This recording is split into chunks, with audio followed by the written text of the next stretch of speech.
Bonjour Camille, Bonjour Clémentine. merci d'être là aujourd'hui. Merci à toi d'exister, d'être là, de faire ce que tu fais. Je te renvoie le compliment. C'est marrant, je me disais ce matin, en venant te voir, je me disais, j'ai l'impression que tu es comme un petit boomerang qui est parti loin. Et puis à un moment, je me suis dit, elle est trop loin, elle va jamais revenir vers nous. Elle est partie à Los Angeles, elle a eu un Oscar, elle va... Et en fait, tu es revenue. Alors Camille, je vais te demander de te présenter, s'il te plaît. C'est la tradition dans ce podcast. Tu vas me donner ton prénom, ton nom, ton âge, d'où tu viens, ce que tu fais dans la vie et de qui est composée ta famille, s'il te plaît. Alors, je m'appelle Camille.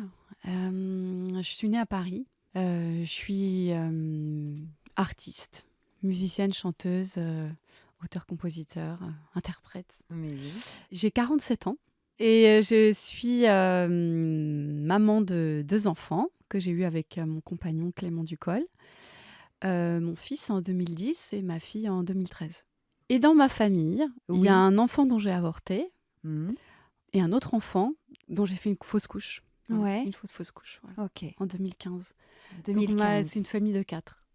Pour toi, ces Ouais. 2 autres enfants, tu Ouais. les Je les porte intègres aussi. dans mon cœur. Ouais. Et donc, ton compagnon, Clément Ducol, est aussi ton collaborateur Mon collaborateur artistique aussi, oui. artistique, ouais. Vous Souvent. travaillez ensemble souvent. On travaille souvent ensemble, on travaille chacun de notre côté aussi. Ouais. Je sais pas comment vous faites, ça c'est un mystère pour moi, ces couples qui sont tellement imbriqués, je trouve ça magique. Oui, alors c'est magique quand ça fonctionne et c'est très compliqué quand ça fonctionne pas. J'imagine. Mais non, mais Ça dépend des phases. je te dis ça, quand on vous voyait voilà, pendant toute la promo d'Emilia Pérez, je me disais, mais quelle chance de vivre ça à deux, quoi, avec, Ouais. avec son compagnon, son partenaire, le père de ses enfants. Enfin, c'est quand même assez magique, là, pour le coup, Ouais. quoi, quand ça fonctionne comme ça. C'est magique, c'est pratique et Pratique. c'est pratique aussi, oui. Et on grandit ensemble à des endroits différents, mais et on affronte les difficultés ensemble aussi. Évidemment. Alors, vous vous êtes rencontrés comment, d'ailleurs? Moi, j'aime toujours savoir comment les couples, surtout les couples aussi durables, j'ai envie de dire, se sont rencontrés. J'ai rencontré Clément lors d'une audition. J'ai auditionné le père de mes enfants. Voilà. Ah ouais. Je ne l'ai pas Tu cherchais auditionné un pour musicien. être le père de mes enfants. Je cherchais des personnes qui pratiquent les percussions corporelles Oui. et qui chantent en même temps. Qui font de leur corps Voilà. un instrument. Voilà. Mm. Et c'était hommes et femmes, enfin, Ouais. peu importe. Et Clément est complètement sorti du lot parce qu'il était très rythmique, très très bon chanteur. Mhm. Donc, il est vraiment sorti du lot. Donc, je me suis dit, alors, j'ai vraiment envie de travailler avec Clément. Et donc, voilà, il fait partie des personnes que j'ai retenues. Et voilà, et on termine la tournée en Australie, à Sydney. Waouh. Et Clément me déclare sa flamme. Ah. Et c'est le premier homme qui m'a déclaré sa flamme de ma vie. C'était très beau. Et il a bien fait, dis donc. Et 10 ans après, on s'est mariés symboliquement lors de notre dernière tournée, Ouais. la tournée de Oui, sur la même plage De Sydney? de Sydney. On est retournés 10 ans après avec nos enfants. Ah, génial. Ouais. Toi, t'en étais où à ce moment-là quand tu l'as rencontré? T'avais envie de construire une famille? Est-ce qu'avoir des enfants, c'était important, évident pour toi? J'ai le sentiment, et je suis émue de le dire, j'ai le sentiment d'avoir eu mes enfants au moment où j'en avais vraiment envie, où j'étais complètement disponible et voilà, j'en avais envie. Pourquoi ça t'émeut comme ça? Parce que il y a eu tellement de femmes qui ont dû avoir des enfants à des moments où elles n'étaient pas prêtes. Parfois, elles n'étaient pas prêtes et ça a dû être merveilleux. Et puis, parfois, ça a dû être très difficile. Parfois, elles ont été forcées. Parfois, elles en ont eu trop. Parfois, il était trop tard pour en avoir. Voilà. J'estime avoir été actrice de cette chance-là. Et actrice au nom de toutes les femmes qui n'ont pas pu avoir la chance d'être actrice de leur destin, de leur vie de maman, de leur choix de maman. Voilà. Tu as raison de le préciser parce que c'est pas rien d'avoir cette chance-là. Donc, voilà. Donc à ce moment-là, pour répondre à ta question, j'avais eu plein d'histoires d'amour. Mais il n'y avait jamais eu envie d'enfant avec les précédents? Il y avait eu un envie d'enfant. Si, il y avait eu des envies d'enfant. Il y a eu un avortement. Avec Euh, une histoire avec une précédente. histoire précédente. Alors, un envie d'enfant, non, c'était pas prévu, cette histoire. Mais quand même, hein, j'étais heureuse d'être enceinte. Je sentais que Ah ouais. c'était pas possible avec cet homme Hmm. et que c'était pas possible pour moi à ce moment-là. Tu l'as Mais vécu quel deuil! comment? Tu l'as vécu comment, cet avortement? T'as fait comment? C'était un Alors, c'est avortement pas que c'est médicamenteux? pas que je l'ai vécu, c'est que je le vis encore. Hmm. On n'a jamais fini de le vivre. Enfin, je dis pas, je n'aurais jamais fini de le vivre. Voilà. De le raconter, de le métaboliser, de le. Pardon, c'est moi qui suis émue là. Mm, mm, mm, mm. Mais t'as raison. Surtout quand on est maman après, on réalise qu'est-ce que c'est. Et puis quand on fait une fausse couche aussi, on réalise ce que c'est qu'un avortement. Sur le moment, je l'ai vécu naïvement en fait. Je l'ai vécu. Fallait prendre une décision. Je l'ai vécu dans une immense joie, une immense tristesse. Comme voilà, cette grossesse, j'étais tellement fière, j'étais tellement heureuse, j'étais tellement pleine de vie, ça montait comme une sève en moi. J'étais tellement voilà bien. Hmm. Et puis cette décision s'est imposée parce que ça aurait été de l'ordre du sacrifice pour moi. Voilà. Hmm. Et c'est pas mon destin de me sacrifier en tant que femme. Hmm. Voilà. Donc c'était la bonne décision. Voilà. Et donc ça, c'était combien de temps avant de rencontrer Clément? Alors, j'ai rencontré un autre homme avant Clément, avec D'accord. qui j'ai eu une grande histoire d'amour pendant 4 ans à peu près. Et ensuite, j'ai rencontré Clément. Donc, j'avais envie d'enfant. Enfin, voilà, cet avortement m'a fait comprendre que j'avais envie d'enfant. Et il y a eu donc le bon, le Clément, qui était aligné avec ton désir d'enfant à ce moment-là? Oui, complètement. Et je crois que Oui. c'est ça qui m'a séduite, c'est qu'il m'a dit. Ça faisait partie de sa Je, déclaration ou pas? je crois que j'ai comme le souvenir qu'il m'a dit avant de me faire sa déclaration qu'il avait envie d'enfant. Ok. Et j'ai trouvé ça très séduisant. Ouais. Et donc, votre histoire démarre cette année 2008, Alors 2009. 2009. Et donc, votre premier enfant va naître en 2010. Donc, tu tombes enceinte quand même assez rapidement. Pas si rapidement que ça, parce que finalement, c'était vraiment une envie assez précoce avec Clément. Ah ouais, Ouais, même la première année, voilà. d'accord. Mais l'enfant ne venait pas. Et j'ai pris la décision d'aller vraiment rompre bien avec mon compagnon, qui était la personne qui était mon compagnon avant Clément. Parce qu'il était parti à l'étranger et que ça s'était délité, mais j'avais l'impression de ne pas avoir vraiment acté et commencé un vrai deuil. Et donc j'y suis allée. C'était très très douloureux parce que j'aimais beaucoup cet homme. Tu t'es confrontée. Ouais, je me suis confrontée et je me suis confrontée au fait que je n'aurais pas d'enfant avec lui. Et voilà, quelques temps après, notre petit garçon, Comme par hasard. voilà, est Ouais. arrivé dans Ouais. mon ventre. Comme quoi, Peut-être 3 mois après, ouais. les liens entre le mental et Je le crois que et le notre ventre enfant, sont notre vraiment- enfant est né, je crois, 1 an après cette rupture, à peu près, à l'anniversaire. Ouais, ouais. Donc il fallait passer par là. Il fallait Ouais. faire il fallait fermer ce chapitre avec Ouais. cet homme. Tu as bien fait, même si c'était difficile. Ouais. Donc une petite attente entre guillemets, parce que bon, par rapport à d'autres, c'est assez Oui, bien court, sûr, oui, mais oui. quand même, tu as eu le temps d'être impatiente. Voilà. Et alors, comment s'est passée cette grossesse Et je me souviens que le premier trimestre était difficile parce que j'avais une sciatique, il me semble, à gauche. Et je me souviens de marcher dans la rue.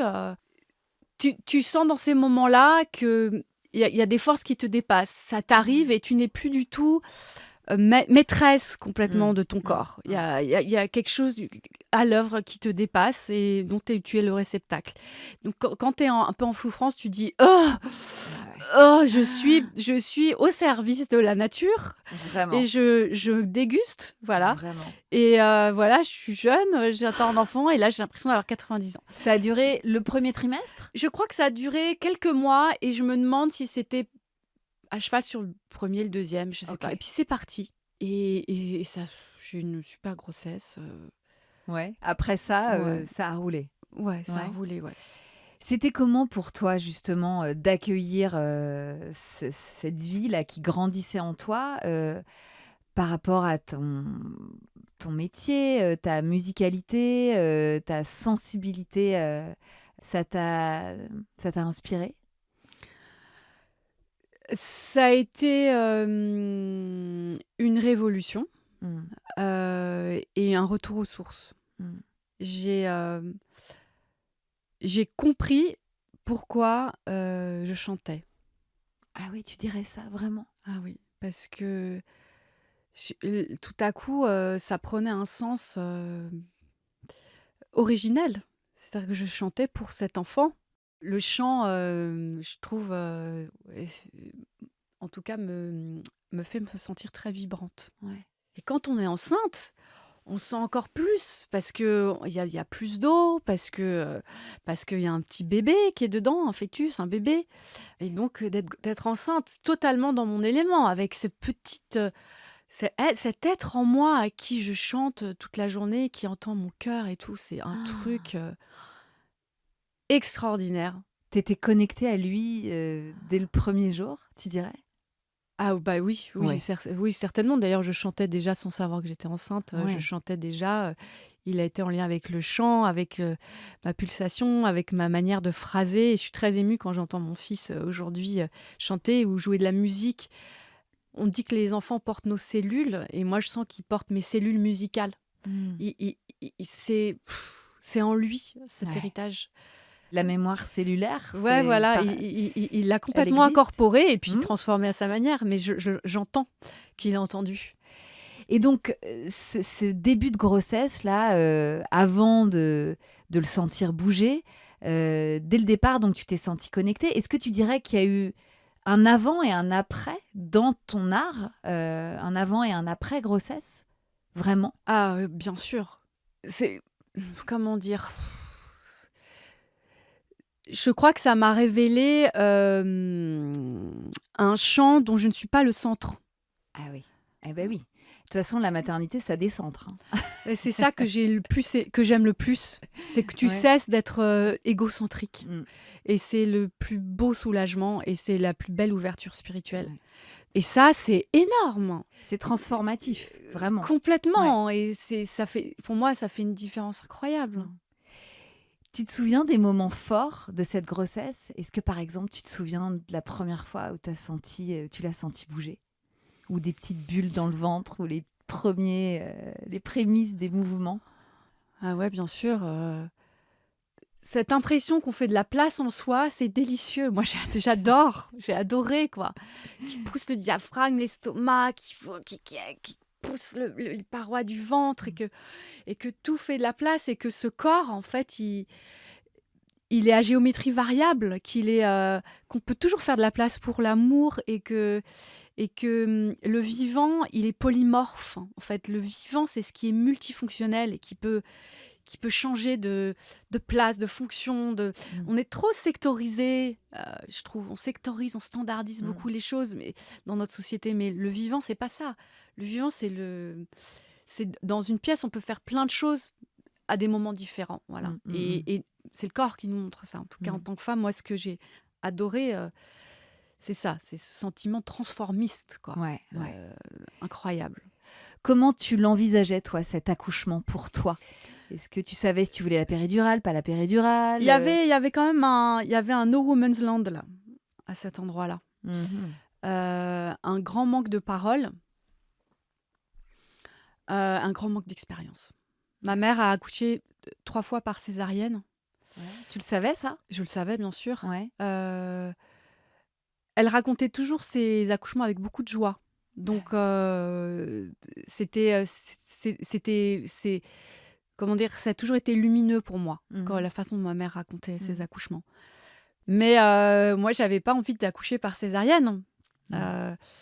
Heu, ça, je le savais. Donc Ça, tu j'avais le savais. envie d'accoucher par voie basse, Ouais. et j'avais envie d'un accouchement physiologique, non assistée, enfin sans péridurale. Oui, c'est ça, sans anesthésie. Sans Et anesthésie. justement, alors avec qui tu parlais de ça? Est-ce que tu avais des copines autour de toi Alors qui j'avais avaient la accouché? marraine, alors celle qui est devenue la marraine de mon fils, Ouais, Tuette, une amie qui a l'âge de ma mère, ok. qui elle a toujours accouché sans intervention médicale en hôpital public, mais sans péri. péridurale. Donc je savais que c'était possible. Et puis c'est ce que j'avais mis comme souhait. Ah, t'avais fait un à la projet de clinique, naissance, comme ouais. on dit? Ouais. Alors, Ça est-ce que s'appelait pas c'était comme un ça à projet de l'époque, hein. naissance? Non, on avait vu l'anesthésiste avec Clément. Un trou du cul. Ouais. Voilà, donc on a Ok. vu l'anesthésiste et je lui ai expliqué ce projet Ouais. d'accoucher tout simplement naturellement. Oui, ce qui en soi n'est pas non plus révolutionnaire. Et Et il n'a pas aimé le il projet? Il a n'a pas ri. adhéré? Il a ri. Il a ri. regardé mon compagnon. Il a fait qu'est-ce qu'elles ont toutes à vouloir souffrir. Non mais Mon Dieu. Mais voilà, donc il m'avait complètement D'accord. expliqué que c'était absolument ridicule. C'était à Et l'hôpital public? c'était à une clinique privée. Clinique privée. Les cliniques privées, je l'ai compris plus tard, elles sont soumises à, comme les hôpitaux publics aussi, mais je pense beaucoup plus à des grandes pressions médico-légales, à des grosses pressions. Donc c'est la logique ultra sécuritaire. Donc derrière tout projet, il y a une autre logique, qui est une logique de protection du corps médical, ce qui peut se comprendre. Hein. Mais c'est pas dit comme ça. Moi, j'ai beaucoup de mal avec le non-dit et les moyens de pression sans mettre les cartes sur table, en fait. Donc je l'ai compris un peu plus tard. Oui, un peu plus tard. Mais alors, Voilà. sur le moment, quand tu as cette anesthésiste qui te dit ça, tu ressors de là... J'étais atterrée, mais comment dire, je crois que j'allais accoucher dans pas très longtemps. Il me semble que c'était peut-être un mois avant mon accouchement. Et alors, est-ce que ça t'a fait hésiter? J'ai commencé à paniquer. Ah ouais. Ouais, j'ai Mine de commencé rien, à me il a dire que c'était il a pas infiltré le doute. c'était pas en adéquation et je me sentais là, ça allait plus. Voilà, je me suis dit mais je comprends pas. Alors oui, j'ai fait un projet de naissance puisque j'ai demandé à avoir une sage-femme. Alors c'est pas si une sage-femme indépendante, mais une sage-femme avec un projet de naissance qui était un accouchement physiologique. Ouais. Donc c'est des frais en plus. Pour Et que cette sage-femme soit là le jour J, avec le toi. jour J et D'accord. puisse comment dire être Appliquer ton projet de naissance. voilà, Oui, être garante un être peu. garante Ouais, du projet ouais. de naissance. D'accord. Voilà. En tout cas, elle t'a rassurée ou pas sur la possibilité Bien sûr. Oui, Oui. de mettre au monde ton enfant bien naturellement. sûr, elle m'a rassurée. Ouais. Et puis ma grossesse avance et puis tout va très bien. Tout va très bien. Je me sens comment dire dans un moment extrêmement spirituel. Ouais. Moi, j'étais hyper bien dans mon corps, hyper heureuse, très.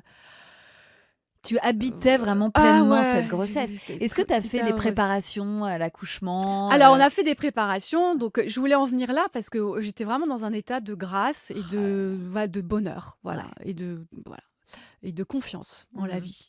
Et donc, je me souviens d'une préparation à l'accouchement avec une femme.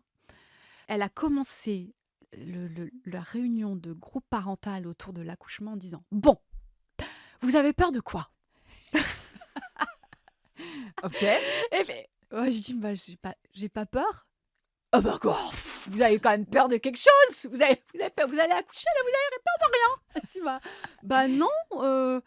Voilà. Donc moi ça m'a marqué ça parce que je veux dire ce truc de fonctionner par la peur. Comme plutôt si c'était par, obligatoire. ouais, plutôt que par Ouais. l'optimisme de par défaut, tout va bien se passer. Voilà. Toi, c'était vraiment ça. Oui, et moi, c'est t'habitais. ça qui m'habitait. Et Ouais. pour moi, les personnes qui accompagnent les grossesses des femmes se doivent de les accompagner dans cet esprit-là. Et si elles ne le Je suis sont bien pas, d'accord. de travailler les peurs qui font partie de leur histoire avec elles. Mmh. Parce que c'est normal d'avoir des peurs. Oui. Mais c'est pas systématique. Et puis, c'est pas en 2 secondes que tu vas savoir de quoi tu as peur ou quels sont tes traumas éventuels. C'est une maïeutique Bah pour la oui. femme d'accoucher de son accouchement. Voilà, mais positivement. Voilà. Moi, j'étais assez étonnée de cet état d'esprit. Et alors, c'était un cours de prépa collectif? Ouais, Donc, et j'imagine qu'il y a d'autres femmes qui, elles, ont levé la main en oui, disant j'ai pas. mais alors Ouais. du coup, tu es nourrie, enfin, tu peux recevoir les peurs Et des ouais. autres et tout à coup, tu te coltiner des peurs, Mmh. enfin, ou alors partager tes peurs, mais tout dépend de l'état Mmh. d'esprit, quoi. Mmh. Voilà, mais en tout cas, Donc, ouais, tu j'ai n'as vu. pas poursuivi cette préparation, Non, j'ai pas peut-être? poursuivi cette préparation.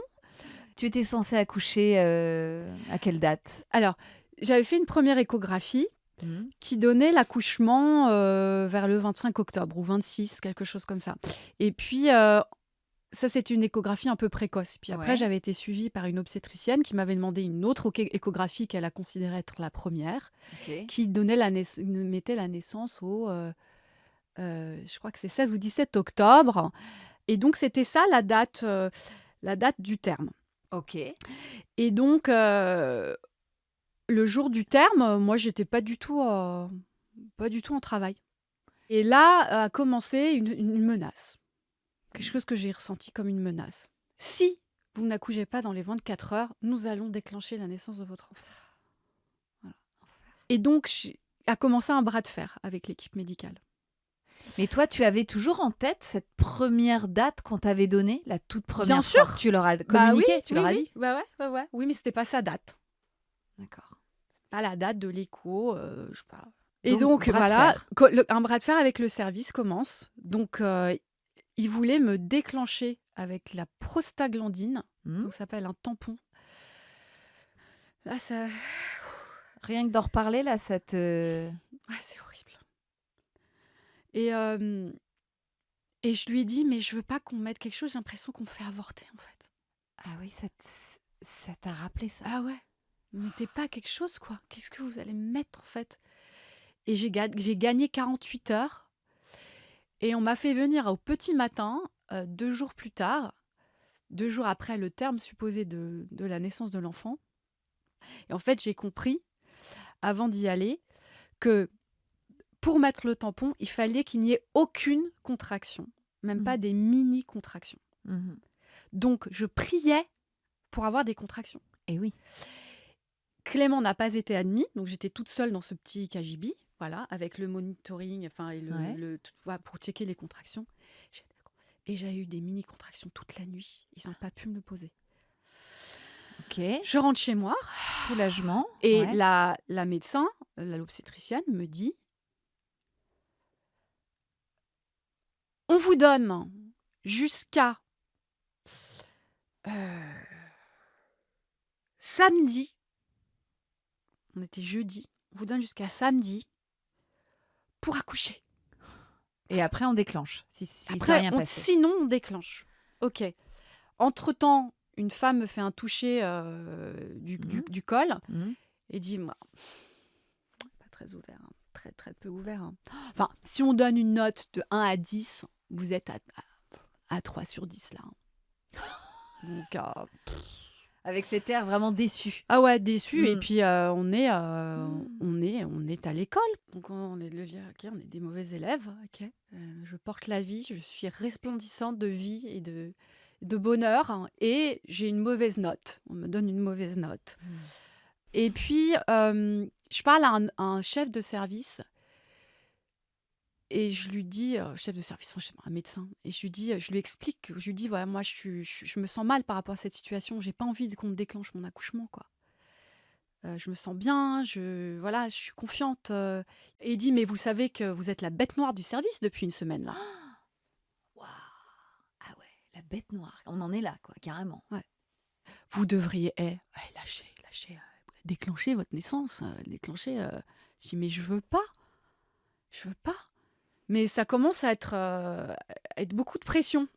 J'imagine. Donc on monte, je monte les escaliers du Sacré-Cœur, enfin les trucs qu'on fait en disant faut que j'accouche, sinon je vais être déclenchée.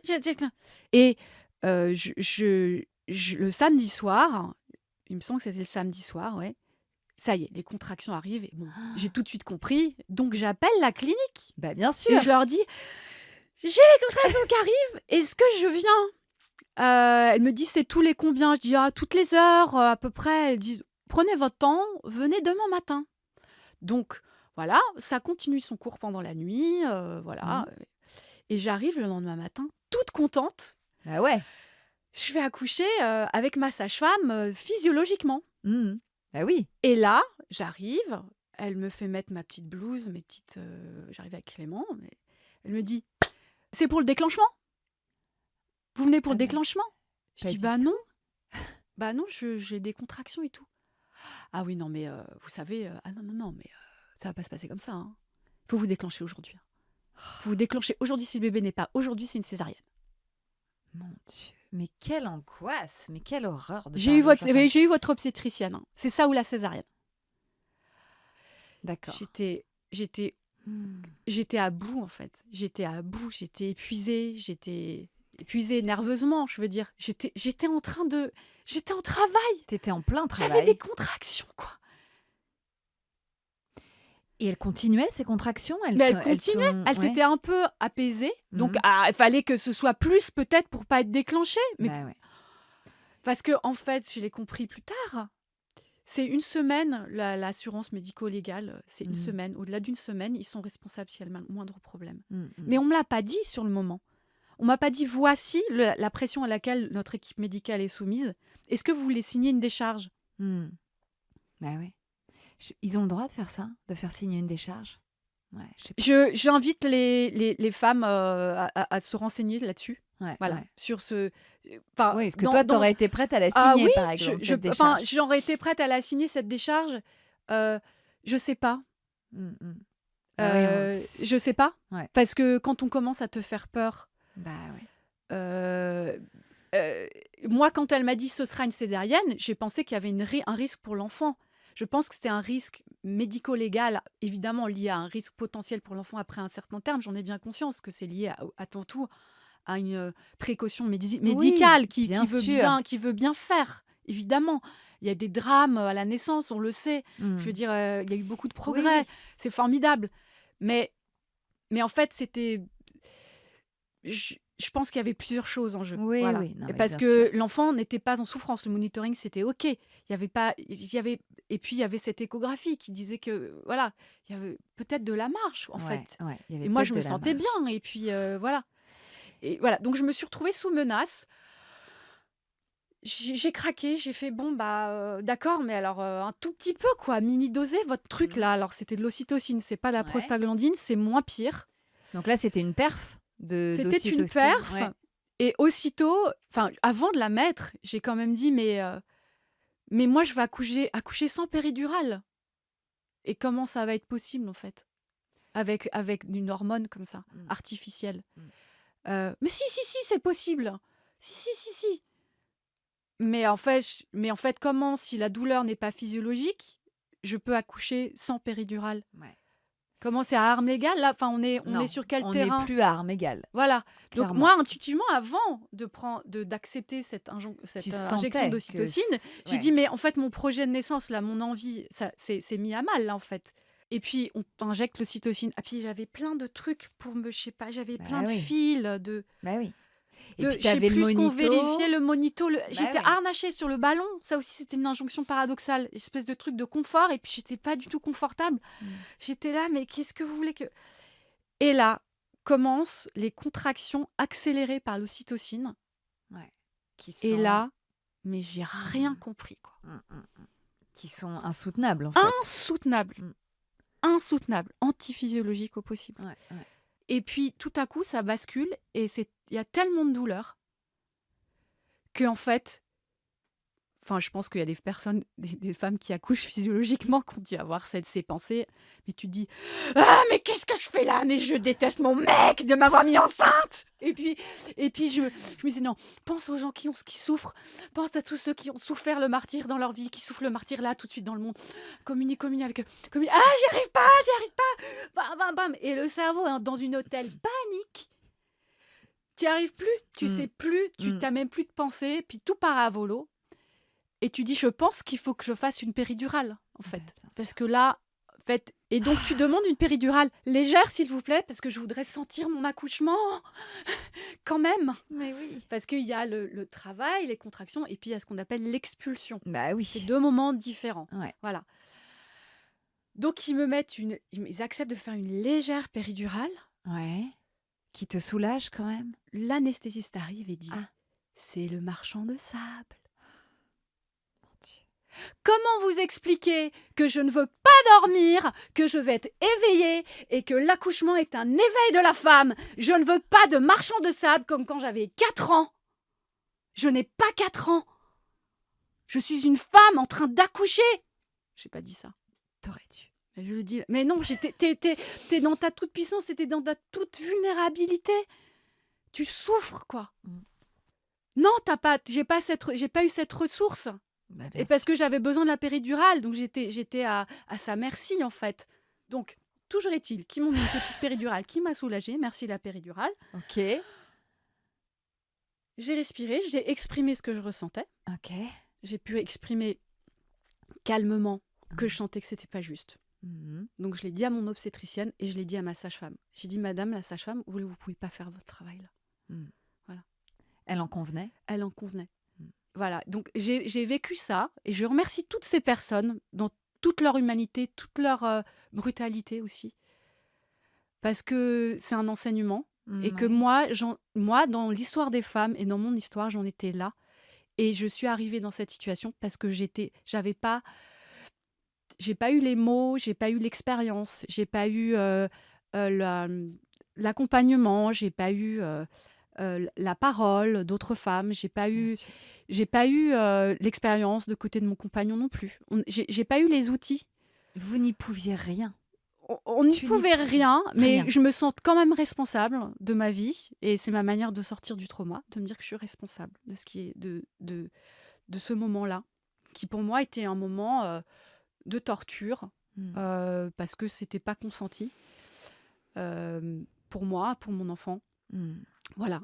Donc en tout cas, la péridurale t'a un petit peu Voilà. soulagée et Marius a fini par arriver. Mon fils est arrivé. Alors j'ai eu la chance d'avoir la péridurale était légère, donc j'ai bien senti Ouais. l'expulsion du T'as bébé. pu quand même le pousser. Ouais, le pousser Ouais. d'une seule poussée, il est arrivé très facilement. Ah ouais. L'obstétricienne a eu cette gentillesse de me dire prenez-le. Elle l'a pas pris. Elle m'a vraiment dit non, m'encourager à le prendre. Je l'ai pris et il m'a regardé. On s'est regardé. C'est vrai, il t'a regardé. Ouais, c'est le regard qu'on n'oublie jamais. Ah, bien sûr. C'est ce que j'appelle le bliss, ce moment de grâce, cette rencontre avec ton bébé. Tu l'as vécu, c'est une chance inouïe. Je m'en souviens toujours de ce regard. Bah bien sûr. Et ça lui ressemble toujours. C'est quelque chose de... Ce qu'on reçoit des bébés quand ils naissent, c'est comme leur âme, en fait. Ouais. Il était là. Il était là. Il s'est mis à ton sein facilement. Goulûment, oui. Goulûment. Ouais, il a tout de suite chopé le truc. Ouais. Et ça, c'est... Voilà, mon fils m'a ouvert la voie de l'éveil, de bien choisir avec qui m'entourer. Parce que ça suffit pas de savoir ce qu'on veut, il faut bien s'entourer. Absolument. C'est une clé. L'équipe est Voilà. essentielle. L'équipe est essentielle. Que parler le même langage. Parce qu'on ne peut pas reprocher avec des gens qui sont dans une autre logique d'être dans leur logique. Voilà. C'est le fameux casting de Voilà. ton équipe médicale, quoi. Mais Voilà. quand tu débarques dans ce monde de la maternité et que c'est ton premier enfant et que tu es en 2010, eh bien, malheureusement, tu n'avais pas d'autre choix que celui-là. Et alors, cette découverte de l'allaitement pour toi, qui est quand même centrale là, sur ton nouvel album, c'était ta première fois de mère allaitante. Comment t'as vécu ce moment-là? Mère nourricière. Alors, merveilleux. C'est une expérience sensuelle et mystique et la plus belle que j'ai jamais vécue de ma vie. T'as adoré ça? Ah ouais. Tu l'avais au sein tout le temps? C'était en open bar ou... Ah oui, en open bar. Alors, au début, avec Clément, on avait un carnet de notes. On marquait sein gauche, sein droit, à telle heure, à telle heure. Ouais. Des registres interminables. Et puis, à un moment, j'ai dit, bon, c'est bon. Je le Oui. sens de toute façon quel sein est plus gonflé que l'autre. Oui. Enfin bon, et puis des fois, je faisais les deux seins. Enfin, on a Ouais. complètement lâché notre truc scolaire, là, pour le coup aussi, qu'on s'était nous-mêmes mis en, Bah mis oui, mais en on faisait place. ça, bien sûr. Voilà, bon, À l'époque, l'allaitement à la demande était beaucoup moins pratiqué, hein. c'était complètement à la demande, mais mon fils était très goulu, un nourrisson très goulu. Mmh. Donc c'était vraiment des tétées Mmh. ultra satisfaisantes, où il était Intense. repu, et Ah oui. dans une ivresse, un bonheur total après. Bliss, Ivre de lait. de bliss, ivre de lait. Alors comment vous avez, organisé votre vie autour de ce bébé? Ton album qui sortait, quand même, Ah, peu de temps après, c'était ultra épanouissant. tu l'embarquais partout, il Voilà, moi était j'ai aussi ça, je dédie à toutes les femmes qui n'ont pas pu faire ça et à toutes les femmes qui ont envie de le faire. Il se trouve que dans ma vie, j'ai eu mes enfants au moment où j'ai voulu. Et je les ai élevés au rythme où j'ai eu envie. Donc j'essaie voilà, de que les choix ils soient sentis aux différentes étapes. Évidemment, il y a beaucoup de difficultés, hein, c'est pas toujours facile, mais en tout cas, voilà, mes enfants, ils sont arrivés dans ma vie à un moment de ma vie professionnelle où, où je me sentais vraiment maîtresse de ma vie professionnelle. ouais, ouais. Et alors, Marius a grandi, et votre parentalité aussi, évidemment. À quel moment vous avez eu envie d'en avoir un 2e, de recommencer? Est-ce que c'était très clair ça entre vous, que vous vouliez plusieurs enfants? Oui, c'était assez clair, Ouais, oui. Enfin, rien n'était arrêté, donc ça veut oui, dire qu'on continuait dans le mouvement de la vie et de d'accord. ce qui pouvait advenir. Comme j'ai allaité longuement mon fils, il y avait cette contraception Ah oui. naturelle Mmh. possible, bon, sur Mmh. quelques mois en tout cas. Ouais. Et puis, en juillet 2012, mon père, Hervé, mon papa d'amour, est mort. Mmh. Et j'allaitais mon fils, toujours. Il avait 1 an et demi. Et, et l'allaitement m'a beaucoup aidée Ah ouais. à lui raconter, à lui transmettre et à me transmettre beaucoup de vitalité aussi. Cet allaitement prolongé, l'allaitement, il permet à l'enfant, comme pendant la gestation aussi, d'apprendre la vie, les hauts et les bas de la vie. Après, il y a l'histoire de prise de médicaments, évidemment, qui rentre en jeu, mais éventuellement, ce qui n'était pas mon cas. Mais Oui, ou tu sais, j'ai déjà entendu aussi des histoires de chocs émotionnels qui tarissent la source, ouais, en fait. tu peux peut-être prendre te faire aider par du lait maternisé, Mmh. mais ça peut revenir. C'est Mmh. vivant. Ouais. C'est vivant. Le corps est très intelligent. Il peut se tarir et Mmh. puis l'enfant peut venir au sein et puis l'enfant peut refaire venir. Ouais, ouais, bien sûr. C'est un lien, il n'y a pas que la mère qui donne, en fait, l'enfant donne. Ouais, stimule, Et bien donc sûr. à ce moment-là, Mmh. mon fils, mais c'était, je lui expliquais, voilà, il- je lui expliquais, j'étais là quand mon père est mort, on rentrait de La Rochelle, je venais de faire un concert. Mais il est mort brutalement? Non, il est mort d'un cancer bon, assez avancé, donc il est mort en quelques mois, D'accord. quand on a appris la maladie. Mmh. Mais j'étais en concert dans une chapelle à La Rochelle le matin avec mon fils Mmh. et mon compagnon. Et on est rentrés et puis j'ai pu être au chevet de mon père quand il Ah. est mort. Et mon fils était juste là, je lui ai expliqué. Et puis tout a continué, enfin, l'allaitement a continué. Voilà, ça a continué, la vie Mmh. continue. Ouais. Ça m'a beaucoup soutenue. Et 3 mois plus tard, oui, c'est ça, 3 mois plus tard, j'ai eu mon retour de couche et je suis tombée enceinte de ma fille, juste après, Ah ouais. dans la foulée. Ma sœur a accouché, j'ai eu Ah! mon retour de couche, je suis tombée enceinte de ma fille. Waouh, quelle, vitalité Ouais, c'est beau. dans la famille, Ouais, après ce deuil, ouais, qui a ouais, dû être, difficile voilà, évidemment. Donc tu retombes enceinte donc en octobre, ouais, 2012 voilà. et donc une nouvelle grossesse qui démarre bien, qui s'accroche. Ouais, très bien, j'étais en Ouais. tournée, donc enceinte en tournée, en plein mouvement aussi, donc avec notre fils, en tournée, sur scène, voilà. Comment elle s'est passée cette deuxième grossesse? Bah, très bien.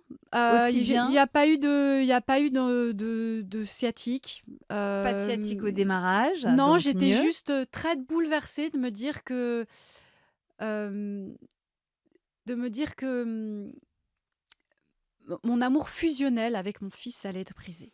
Voilà. Ah oui. J'ai eu un gros moment de colère, de Ah, de panique, colère? de colère et de panique en me disant mais c'est tellement extraordinaire Eh ouais. l'amour d'une mère avec son petit. J'étais très très déroutée parce que c'est quelque chose de passionnel, quelque chose de très Mmh. ouais de très passionnel, de très fusionnel. Et je me suis dit comment je vais faire, comment il va le vivre, c'est comme une séparation. Ouais. Tu doutais de ta capacité à démultiplier, ton cœur, ton corps, Oui, ton amour? alors, ma capacité d'amour, j'en doutais pas, mais il y a des réalités, de temps, Eh oui. de Eh beh, oui. et puis de confort, De quoi, d'être place au sein. de place au sein. Bon, il y a 2 seins, mais voilà, il y a un truc, voilà, mais cette exclusivité de la relation, il y a c'est très confortable pour la mère et pour Ouais. l'enfant, moi, je trouve. Tu es vraiment aux petits soins, tu sais que Ah bah, tu loupes rien, enfin que tu ah bah oui. voilà. Mmh. Donc j'ai eu un moment, comme ça, Mmh. qui avait rien à voir avec ma joie d'attendre un enfant, mais Mmh.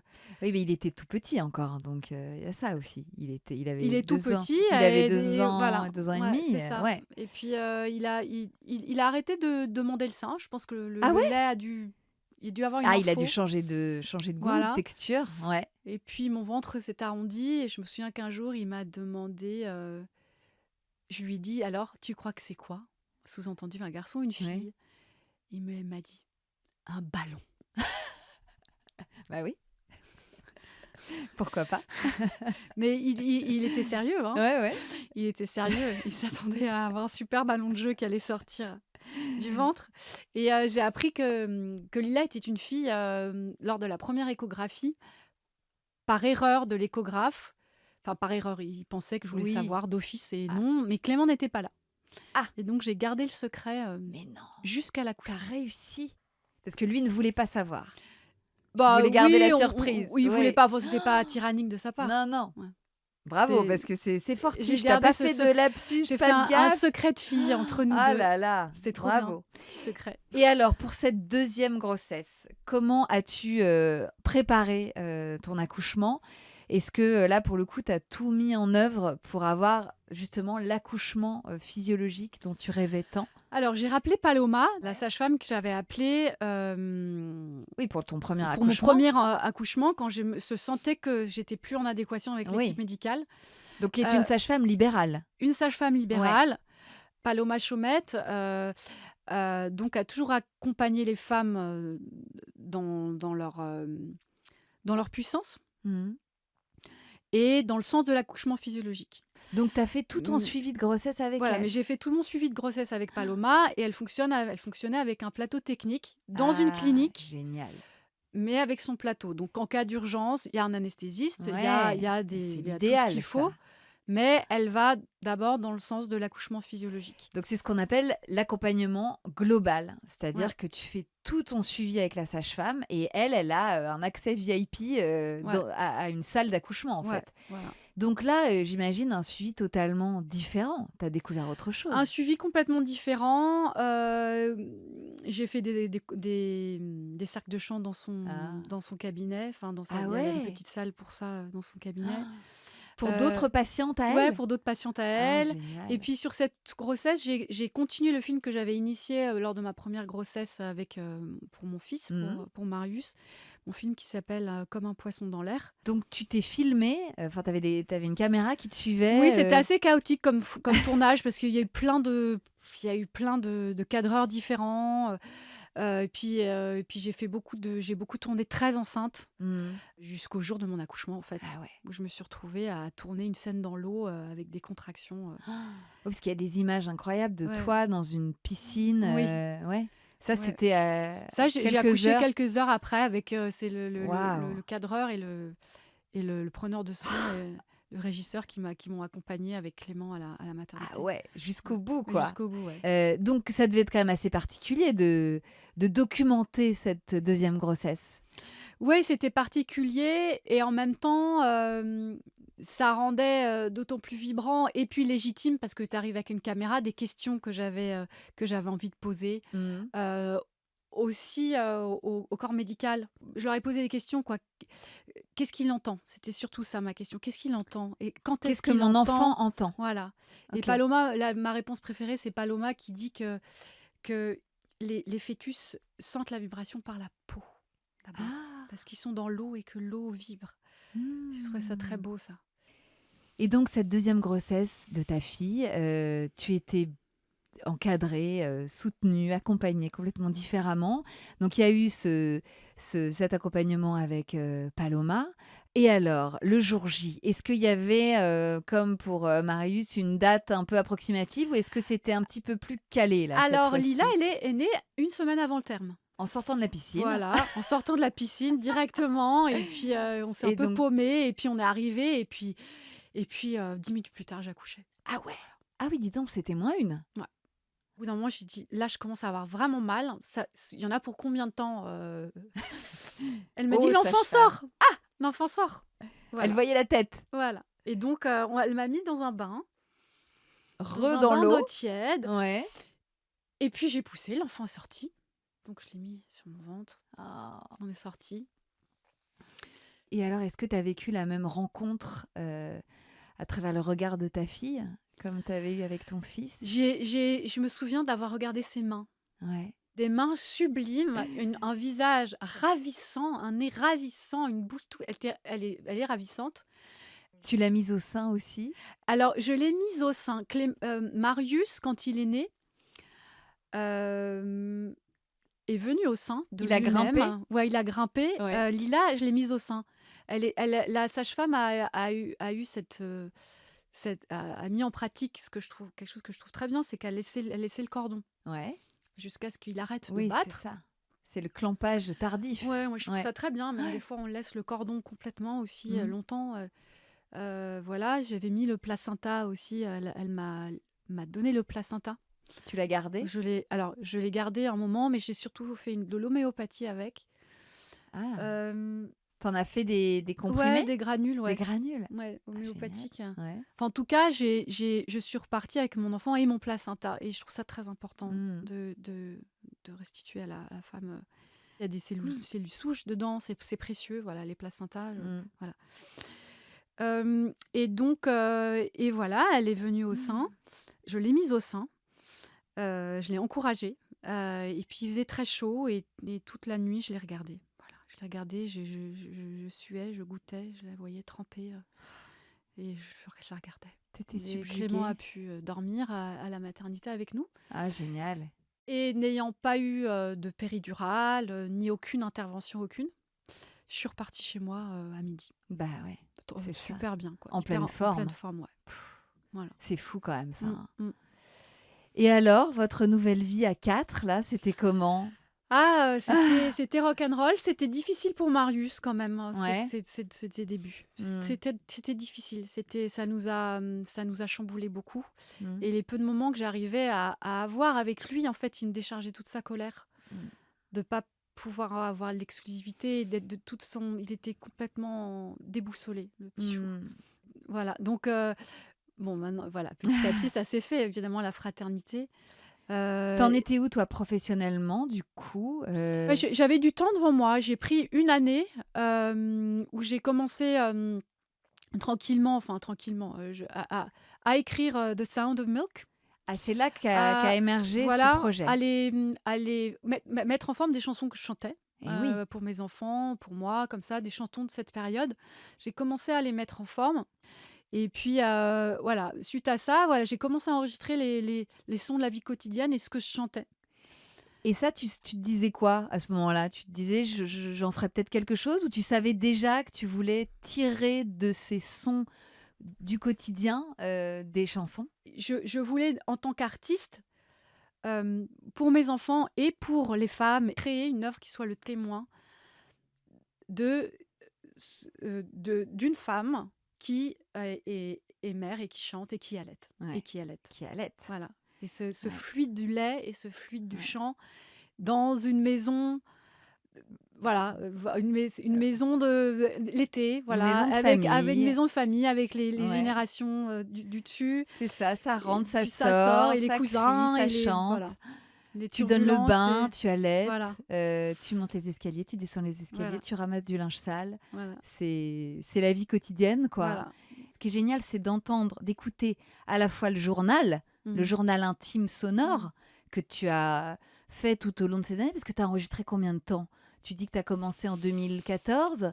C'est sur quelle durée? Alors j'ai enregistré sur, 2 ans à peu près. Sur 2 ans? Ouais, Ouais. dans des endroits différents et puis j'ai inventé avec tous ces moments-là, cette journée.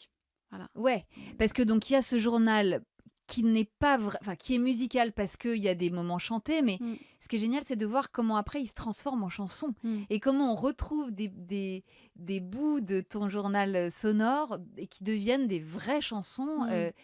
C'est très fort, je trouve, de voir la genèse et d'où ça vient et ce que ça devient, quoi. Oui, j'ai voulu retracer la genèse d'une maman, d'une famille, d'enfants qui grandissent et la genèse des chansons. C'est Et ça? dans ces 3 volets, donc ces 3 moments différents, il y a, en gros, 2015, 2020, 2025. Ouais. Les enfants sont petits et Donc puis, tu les as fait, donc tu as fait participer tes enfants voilà, à ces enregistrements. dans le premier enregistrement, bah, ils babillent, on Mmh. les entend et puis dans le deuxième, bah, on est quand même en studio et Ouais, puis ils enfin sont home ils sont studio, ils ont leur acteurs casque du et puis ils truc. chantent et puis dans le troisième volet, ce sont les chansons qui ont encore évolué avec encore des nouvelles chansons. Je trouve que la chanson, la comptine chantée par un enfant peut aussi être tellement puissante et permettre aussi à l'enfant de verbaliser Mmh. des choses Mmh. qu'il n'arrive peut-être pas forcément Ouais, à verbaliser ouais, autrement. oui, Et je pense à notamment à exorciser, ouais. la chanson que tu as composée pour Emilia Pérez, ce Mmh. moment. Ah, papa. Oh là là, Papa, papa, papa, papa, non mais ça, papa. je pense que c'est ma chanson préférée du film. Et c'est une chanson, je suis presque chuchotée Mmh, comme mmh, ça, mmh. qui vraiment te prend aux tripes et on sent que ce petit garçon communique, dit des choses qu'il ne pourrait pas dire autrement Mmh. à travers cette chanson. Mmh. Et Ouais. c'est ça la magie aussi Mmh. de la Ouais. chanson enfantine cantine. Elle est en fait Ouais. beaucoup plus puissante qu'on ne croit. Ouais. Cette joie-là, cette gravité légère, cette légèreté qui embrasse la gravité de l'existence aussi, Mm. c'est certainement le plus précieux qu'a l'humanité. Mm. C'est notre bien le plus précieux. Mm. Mm. Et c'est ce qu'on écrase quand on viole, quand on tue, Mm. quand on ne laisse pas parler, quand on gaslight, quand on manipule. Mm. Mm. C'est vers là que l'on doit aller. Mm. C'est vers cette douceur et cette puissante douceur que Ouais. nous sommes invités à aller. Voilà, la fin du patriarcat, c'est ça. Ouais. C'est faire corps avec ce monde-là où ça communique, Puis ça élève, en fait. où ça élève et on est fait pour être joyeux. Hein. Mm. On est là pour être joyeux. Et alors Lila, tu l'as allaitée combien de temps? Alors Lila, je l'ai allaitée comme Marius jusqu'à ce que... Qu'elle en ait marre. Bon, elle en a même pas eu marre. Elle avait 4 ans et demi. Déjà, Ah ouais. Marius, quand j'ai eu Lila, a revoulu le sein. Donc, j'ai fait double Donc t'as fait allaitement. double allaitement. Voilà. Ouais. C'était Euh, comment d'avoir tes deux petits là au C'est sein? là, c'est bon, c'est au-delà du... C'était des moments de crise de rire, quoi. Et puis de sentiments de plénitude Oh là là. incroyables. Les meilleurs câlins du Ah monde, ouais, du quoi. monde, il remettait le sein dans la bouche de sa sœur, je sais pas Ah. quoi, enfin, c'est des moments hyper drôles. Et puis, Est-ce que ça les connectait entre eux aussi? ça les Parce que connectait. Et on en peut même imaginer la vision Ouais, que ouais. Marius et Lila avaient l'un de l'autre. Ouais, là, ouais, ça les sur ton sein. connectait. Et puis, il y avait quand même un enjeu de territoire, quand même, Eh ouais, des fois. bien sûr. Oui, quand même un enjeu de territoire. Donc Marius, tu l'as allaité en même temps que Lila. Je l'ai réallaité un petit tu peu l'as réallaité. à la naissance. Un petit peu. Ok, Voilà, donc ça il a duré avait quelques jusqu'à ses mois. 3 ans, quoi. Oui, voilà, c'est ça. Et puis, Et Lila, et- 4 ans et demi. à 4 ans et demi, à 4 ans, un enfant, il vient prendre une goutte. Oui, Il vient juste te réconforter 2 secondes. Enfin, mmh, c'est pas la même chose que quand bien l'enfant, sûr, naît, ça n'a rien à voir. évidemment. Ça évolue. J'imagine que ça allait aussi avec votre, mode de vie. Enfin, j'ai cru comprendre que ils ont pas été à l'école, tes enfants? On a mené toutes les expériences. Je dis pas qu'on a trouvé la solution idéale du tout, que ça a pas été difficile et cetera, mais notre mérite, c'est qu'on a tenté plein d'expériences. Donc il y a eu OK. un petit peu de maternelle publique, du Montessori, du Steiner, on a fait l'école à la maison, on a fait évidemment l'école pendant le confinement comme tout le monde, avec nos Mmh. enfants. On a fait le CNED. Voilà, on a Ah tenté ouais, vous avez plein un peu tout d'expériences. Ouais, testé? les enfants, ils ont vécu plein de choses et là, ils viennent de rentrer à l'école publique, sur leur demande. Ah donc à 15 et 12 ans? Ouais, et pour eux, ça se passe très bien, Ça ouais. sera Il y bien. a des difficultés évidemment, hein, mais ça se passe bien. Donc aujourd'hui, tes enfants sont scolarisés, cet album sort, c'est un peu, Ouais. là, c'est un cycle, Ouais, c'est vrai. qui se ferme ou qui s'ouvre, Qui je ne se sais pas, sur ferme, sauf qui sur en tout sauf sur autre cas, chose. ouais, qui s'ouvre. Moi, je pense que chacun de mes disques, parce que je suis dans la culture du disque, moi, j'étais élevée dans les Ouais, disques, je suis dans les disques, les albums, c'est des rituels de passage. bah, Donc je ouais. pense que c'est pas un hasard que je publie ce disque, ce disque, voilà, cette genèse, quoi, Mais ouais, musicale, alors que tes enfants sont grands. voilà. Mes enfants commencent à rentrer à rentrer dans la puberté, Et dans oui, l'âge où à vraiment se décoller de ils toi, deviennent quoi. autonomes. Donc Ouais. il me plaît d'imaginer un quatrième volet. Je leur dis, il y aura un quatrième volet. Si vous voulez, vous écrivez vos chansons et on vous Ah! produit vos chansons Ah avec, génial! Alors je sors ma petite caméra parce que tu as accepté de nous chanter une petite chanson. Oui, alors j'ai chanté, le refrain de 2 chansons, qui sont, donc dans les 3 volets de mon nouveau disque. Ouais. Et l'une, c'est pour ma fille et l'autre, c'est pour mon fils. Donc la chanson, je je le chante. Oui, Premier chante. refrain, c'est: «Si tu souris aux anges, tu souriras aux passants, da da da, tout le temps, da da da, tu souriras aux gens, da da da. Si tu souris aux anges, tu riras tout le temps, da da da. Mon enfant, da da da, tu souriras aux gens, da da da, tu souriras aux gens, da da da, tu souriras aux gens.» Ah j'adore. Et la deuxième, Merci. Et alors la deuxième, deuxième c'est tu l'as écrite pour c'est pour mon pour fils. Marius. No miracle, no, no miracle, no, no miracle, but you love.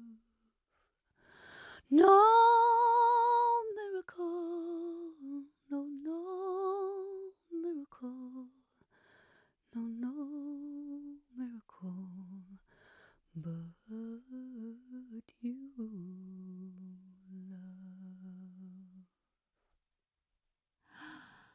Merci pour cette nouvelle œuvre que tu nous offres.